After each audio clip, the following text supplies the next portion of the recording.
You are Locked On Clippers Postcast, part of Locked On Los Angeles on the Locked On Podcast Network.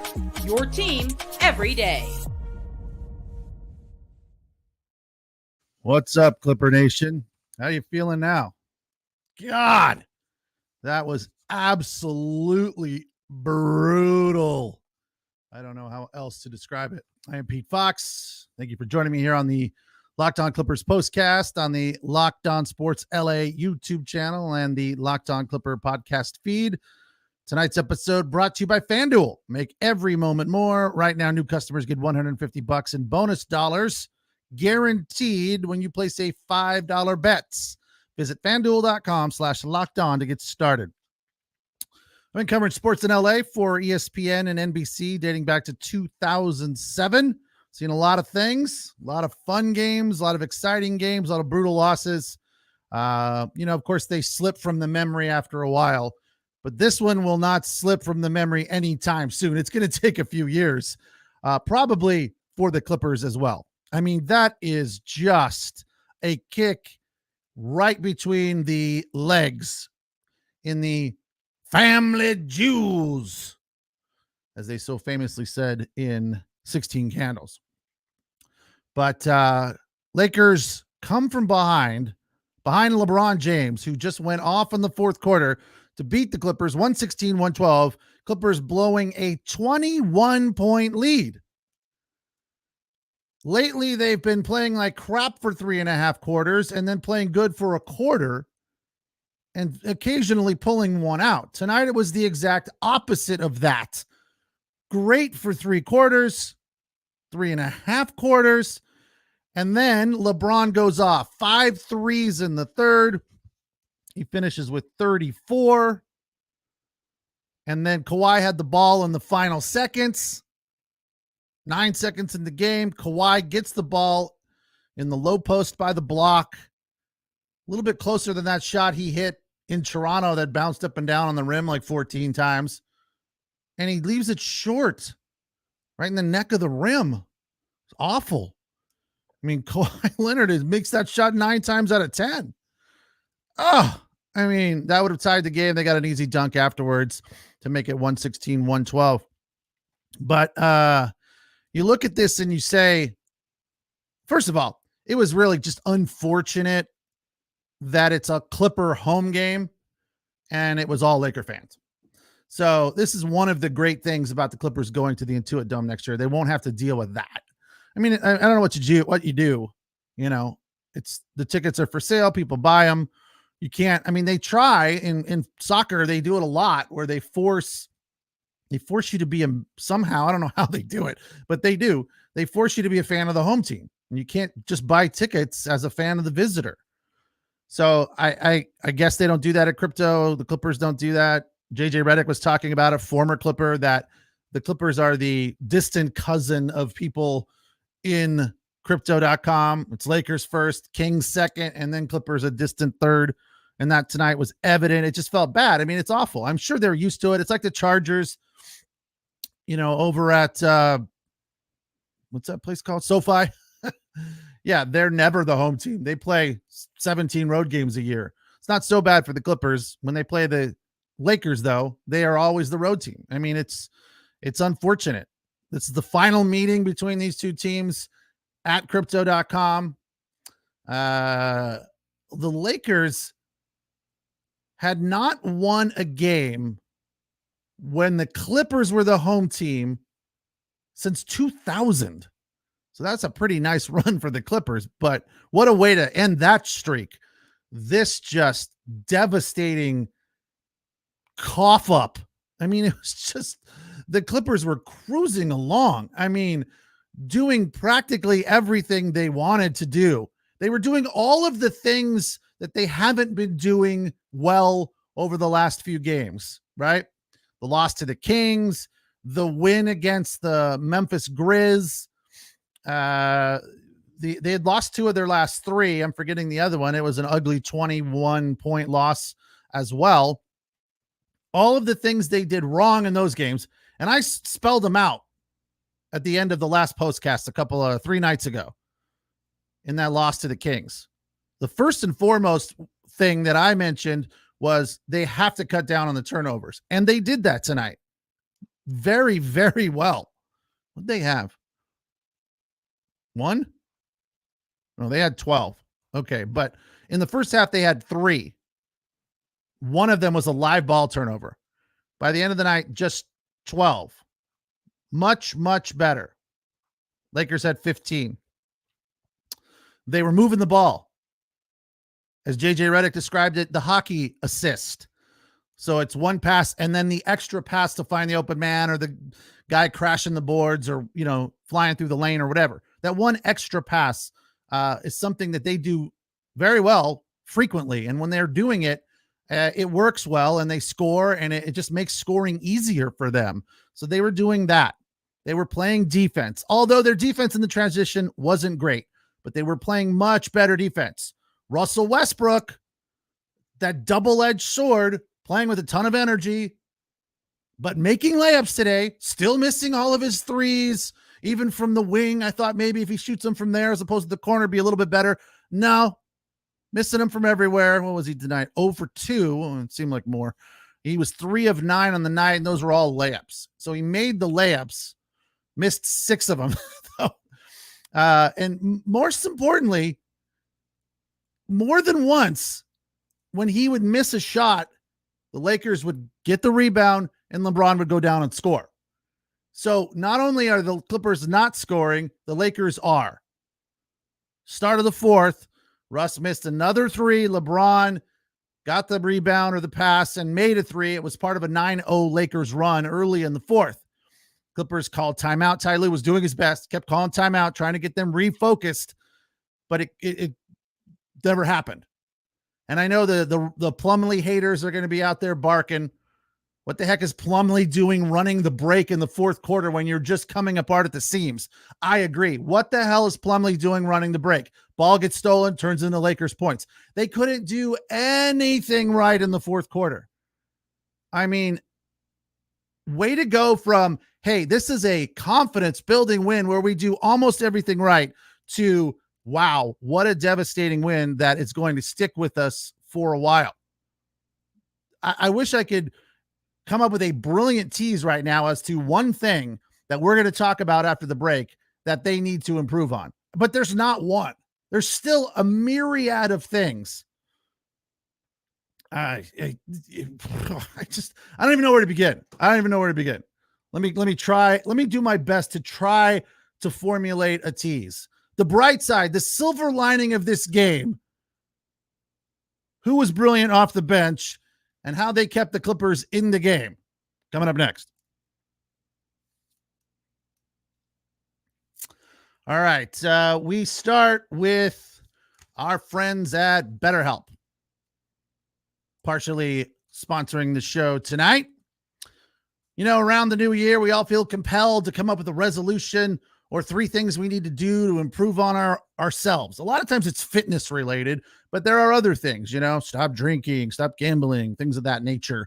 Be a better listener. Well, instead of changing things, why don't you find the things that you're doing well and then improve upon them? The things you're already doing right. Make those things work for you better.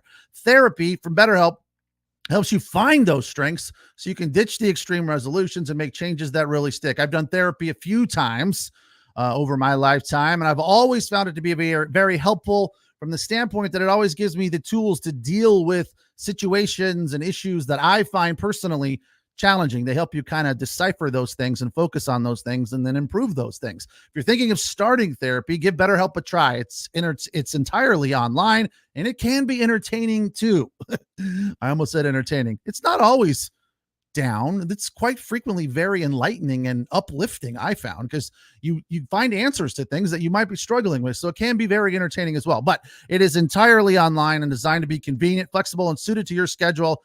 And having done both in-person and video chat, they feel very, very, very similar. Celebrate the progress you've already made. Visit BetterHelp.com/LockedOnNBA to get 10% off your first month. That's BetterHelp, HELP.com/LockedOnNBA.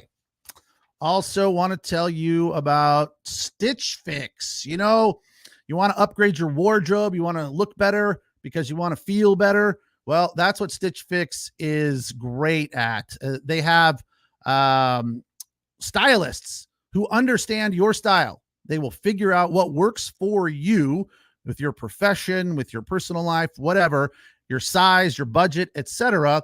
And then they do all the shopping. It's the easiest way to update your wardrobe this season. You can easily update your work clothes or your going out clothes with a professional stylist that helps you find new and on-trend favorites that will work for you. So you don't have to wonder if this is out or in, or if this is something that's going to make you, with whatever age you are, look out of style. They can tell you, no, that's not for you. This is a better choice. That's something I would do, trying to be too young, and then occasionally I wear things that make me look way too old. And if you don't love something, here's the great part: you could send it back. You think you might want it, you get it, you put it on, it just doesn't work for you, color, size, whatever, then you can send it back. Shipping, returns, and exchanges are always free. Style that makes you feel as good as you look. Get started today at stitchfix.com/lockedon. That's stitchfix.com/lockedon. stitchfix.com/locked on.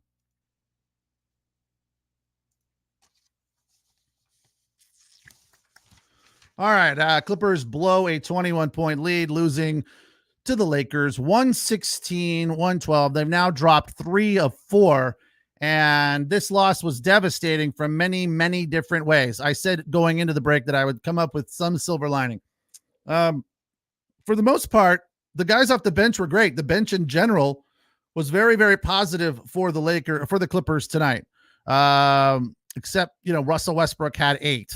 I mean, he's a bench guy. I think that's pretty standard for what we expect from him. He didn't cost them dramatically. He cost them a little bit, right? It wasn't a sore thumb kind of thing. But Norman Powell was fantastic. I was going to say Terrance Mann and Coffee were fantastic as well, but they both started.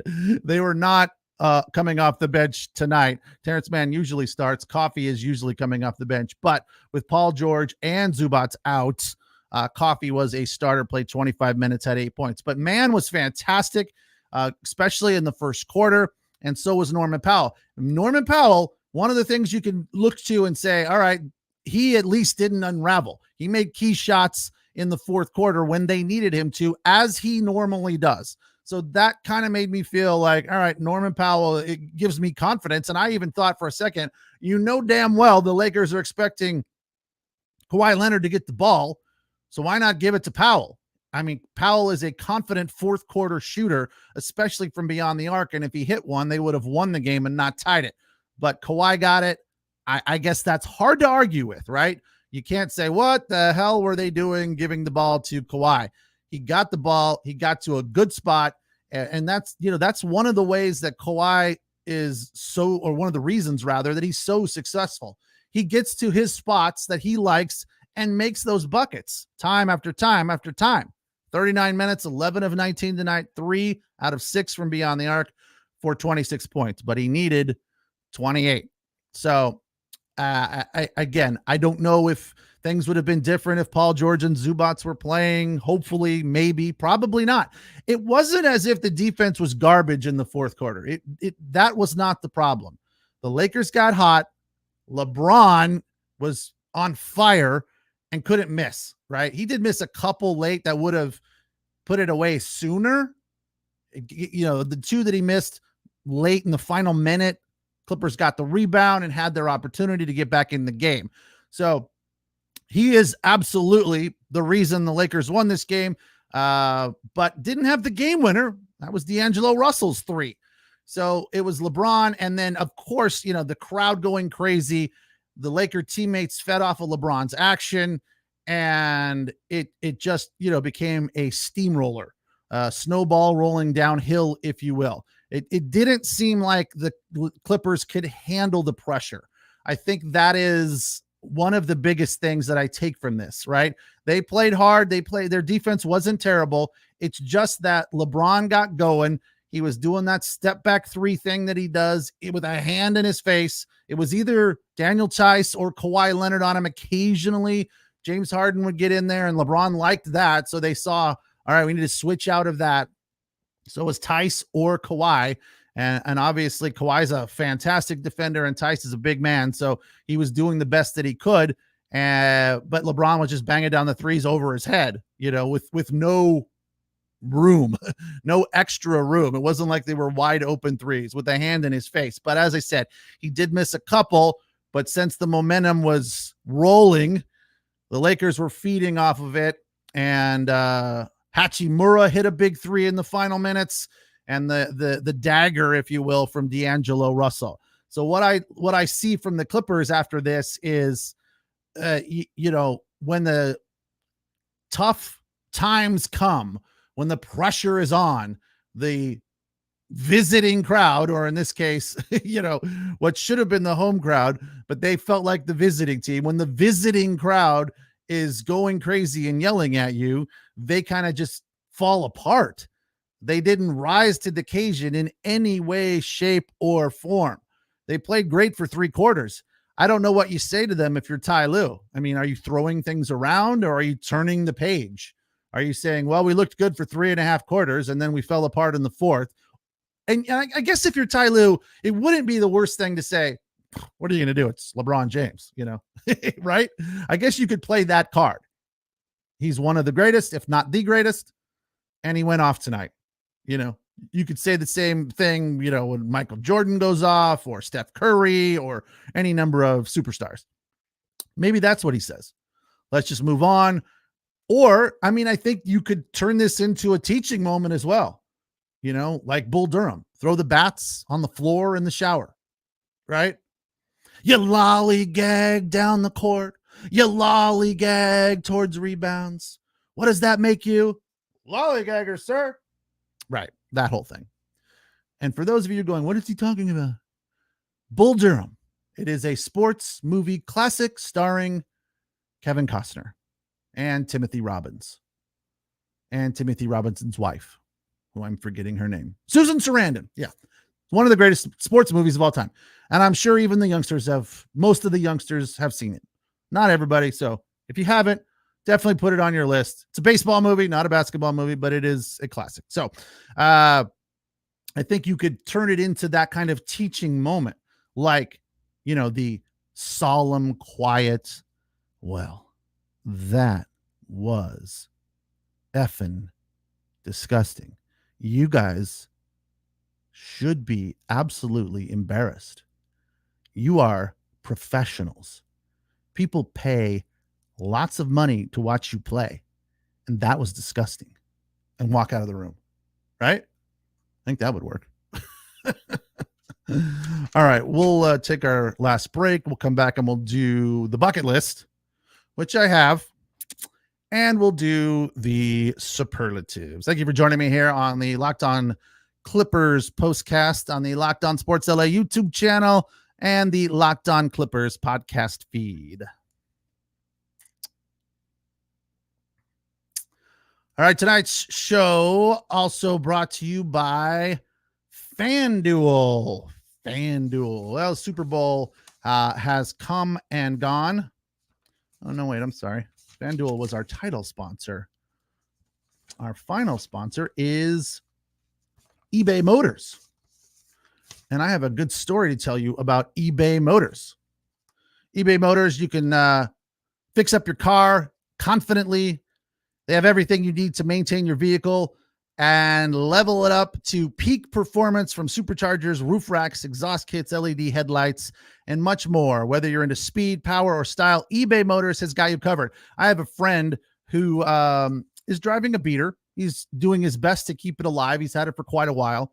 It's a very reliable car and a Nissan. So not surprisingly, it's, stood the test of time, but he's seemingly fixing something every few months. And most recently, yesterday, he had something go wrong with the hub in his rear wheel.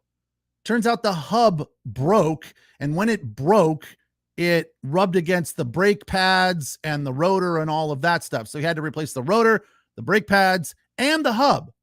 So he decides that he's going to go to the junkyard and just get it off of an old car and put it on. And I said, did you check eBay Motors? And he said, no, but I will. And he did. And then called me back and he said, well, at the junkyard, it was like $25 per part. At eBay Motors, it was only like $45. So the problem being that he'd have to wait for it to be mailed, right? But if you work ahead, like most people do, and he does not, you can order it and then take care of it.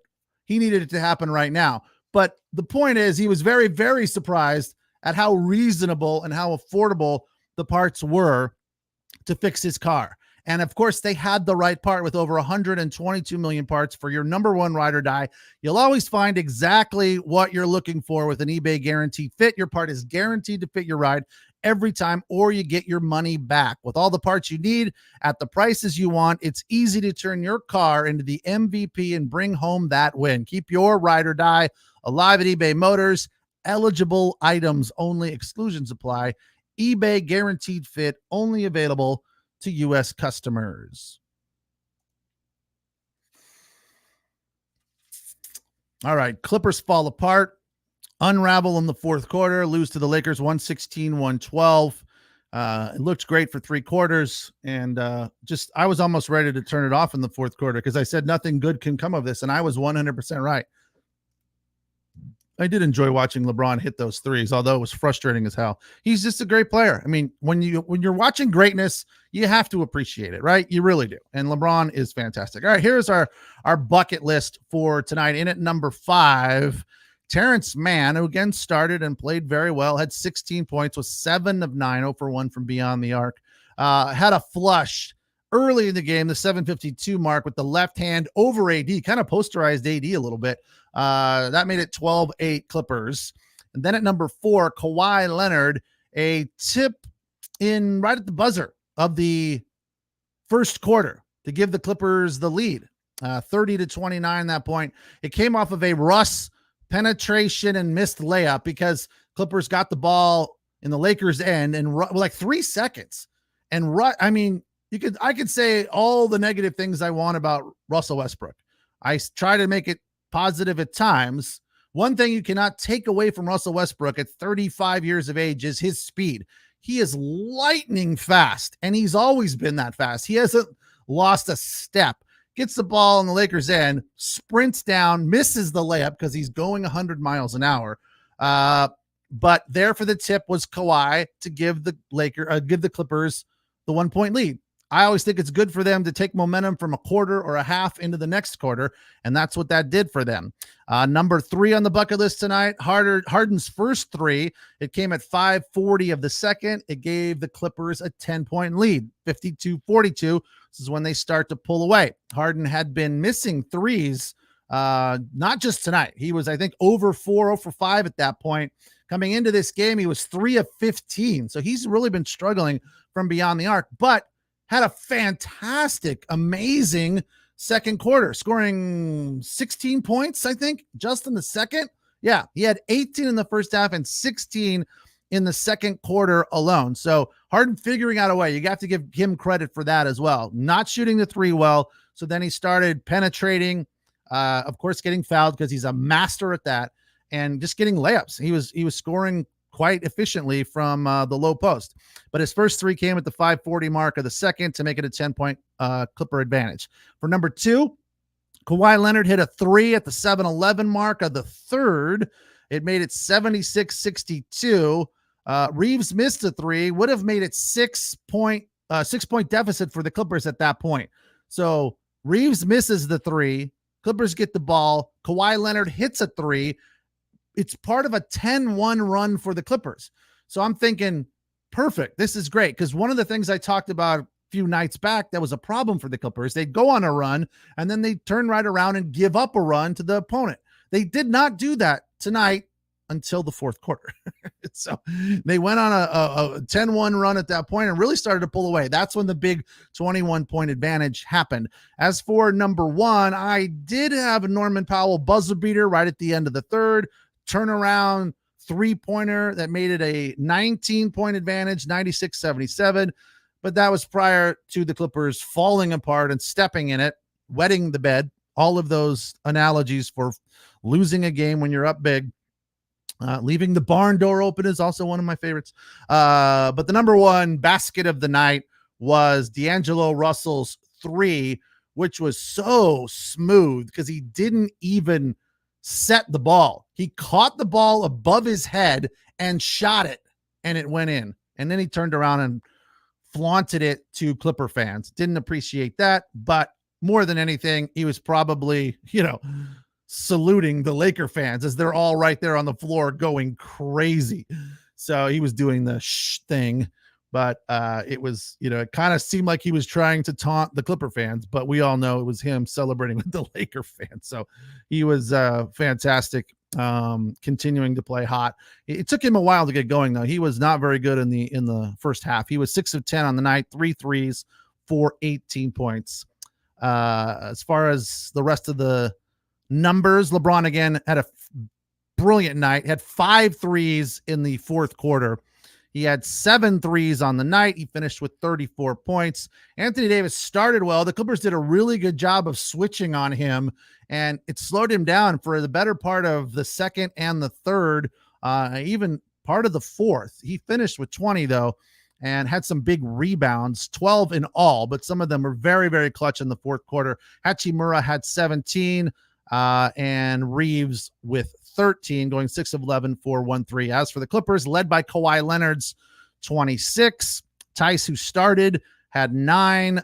James Harden, as I said, didn't have a lot of threes, just a pair of them, had 23 points, which included an 8 for 16 night from the floor. Terrance Mann, 7 of 9 for 16 points, and Coffee had 2 threes, part of 8 points on the night. Plumlee had 8. Westbrook had 8. A couple of assists, 3 assists for Westbrook and 3 steals, which you like to see, but one turnover and a lot of fouls. He had 5 fouls, but didn't foul out. And Norman Powell, 6 of 15 from the floor, 2 of 9 from beyond the arc, 4 rebounds, part of 14 points on the night. So they really did spread it out. It didn't feel like you missed PG and Zoo. Again, I don't think the reason they lost was because they weren't doing a lot of things right. It's hard to defend LeBron James, let's be honest. So when he gets going like that, it's tough. So I feel like it's unfortunate. I hope they can gain something from this, take something from this loss, build on it. Fortunately, they have a pushover coming up in a couple of nights on Friday against the Washington Wizards. I still want to call them the Washington Bullets or the Washington Capitals. I know that's the hockey team. The Wizards thing has just never stuck with me. I don't know why. But anyway, they have that game coming up. Hopefully they'll win that. But again, if they don't play well, what I'm looking for from this team right now is a complete win. And I thought that's what this was. That is something they need. It's got to be circled on their whiteboard. Let's play 4 quarters. Let's get a lead and hold on to it. Let's not give up runs after we go on runs, right? Let's run the break better. Let's play better transition defense. Let's not have a bunch of turnovers. Let's do the basics, right? Let's put a complete game together and, make that extra pass. All of those things that have worked for us all year. That's what they need. And I thought that's what this was tonight. Unfortunately, they let the cat out of the bag. Left the barn door open after wetting the bed. All right, we'll wrap things up with our superlatives. Best burst of the night was originally James Harden's second quarter. 16 of his 18 first half points in the second quarter. He was doing everything, passing, scoring, free throws. He had a very, very solid first quarter, and it was kind of quiet. It was the complete opposite of LeBron's fourth quarter. It was not flashy, but when LeBron hits 5 threes in the third, that's the best burst of the night. He was on fire and led the Lakers to the victory there. Best smile of the night after a basket was Russell Westbrook. After one of his 3 baskets was a huge dunk. He was just brimming from ear to ear. It was kind of cool to see. So he had a good game all in all. Didn't miss a ton of layups. He missed more shots than layups. So I was at least happy to see that. And I did feel like it was more productive, but I also felt like it hurt the Clippers to a certain extent. So He is just an enigma for this team. If I'm Ty Lue, I don't know what to do with him. You can't not put him out there because his energy is infectious. I just, they need to get him to shoot more infrequently. That's all. Just shoot less and stop shooting threes, Russ. Try to slam it every time. Let's go with that. All right. That doesn't always work either, but at least if you try it, I think you'll be fairly successful. And as for the guy who I think probably needs some extra time in the ice bath, that would be Kawhi Leonard. 39 minutes tonight, only to be outdone by James Harden's 40 minutes. So maybe they, have to sit there and cheers each other with a couple of cold ones in the ice bath tonight because they both played their ass off. Harden with 23, Leonard with 26. But in the end, it was not enough. They come up 4 short, losing to the Lakers. They now dropped 3 of their last 4, 116, 112. The final meeting at Crypto.com, formerly Staples, between the Lakers and the Clippers. And the Lakers win the season series 3-1 against the Clippers, who are now 37-20 on the season, 20-8 as the home team. Lakers improved to 32-28 and are 12-19 as the road team. 116-112, the final. Off tomorrow, back at it on Friday against the Washington Wizards. Thank you for joining me here, and thank you for watching us on the Locked On Sports LA YouTube channel and listening on the Locked On Clippers podcast feed. Have a good night. Talk to you on Friday.